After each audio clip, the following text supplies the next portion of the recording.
சிங்கப்பூரில் இருந்து வந்த விமானத்தில் கடத்தி வரப்பட்ட சுமார் 3 கிலோ உயர் ரக ஹைட்ரோபோனிக் கஞ்சாவை கோயம்புத்தூர் விமான நிலைய சுங்கத்துறை அதிகாரிகள் பறிமுதல் செய்து கடத்தலில் ஈடுபட்ட பெண்ணிடம் விசாரித்து வருகிறார்கள். கூடுதல் விவரங்களோடு செய்தியாளர் அருண் இணைப்பில் இருக்கிறார். அருண், வணக்கம். என்ன நடந்தது? முழு விவரங்களை பதிவு செய்யலாம்.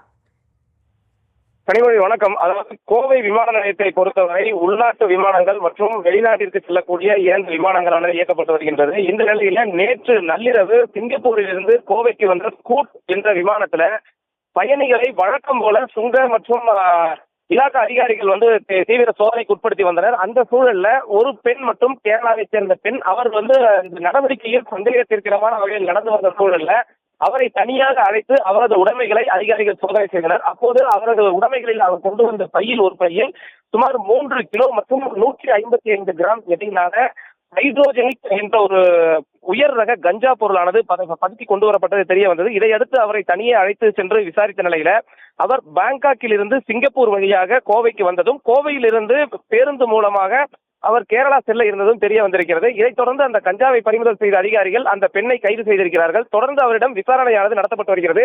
இந்த கஞ்சாவின் மதிப்பு என்பது பல கோடி ரூபாய் இருக்கும் என கணக்கிடப்பட்டிருக்கிறது. தற்பொழுது வரை இந்த பறிமுதல் செய்யப்பட்டிருக்கக்கூடிய சுமார் 3 கிலோ 155 கிராம் இடையிலான கஞ்சா என்பது ஒரு 3 முதல் 3.5 கோடி ரூபாய் வரை மதிப்பில் கணக்கிடப்பட்டு இருக்கிறது. தொடர்ந்து அவர் வேறு ஏதேனும் முக்கியமான போதைப் பொருள் கடத்தல் கும்பலுடன் யாராவது தொடர்பில் இருக்கிறார்களா அல்லது கோவையிலிருந்து எங்கேனும் அவர் அந்த விற்பனைக்கு வைத்திருக்க ஒரு திட்டமிட்டு இருக்கிறாரா என்பது தொடர்பான விசாரணை தொடர்ந்து நடைபெற்று வருகிறது.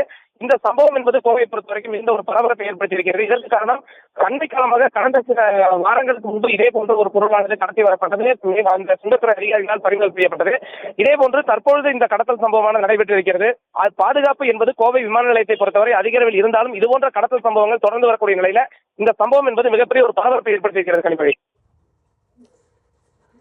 விவரங்களை வழங்கியதற்கு நன்றி அருண்.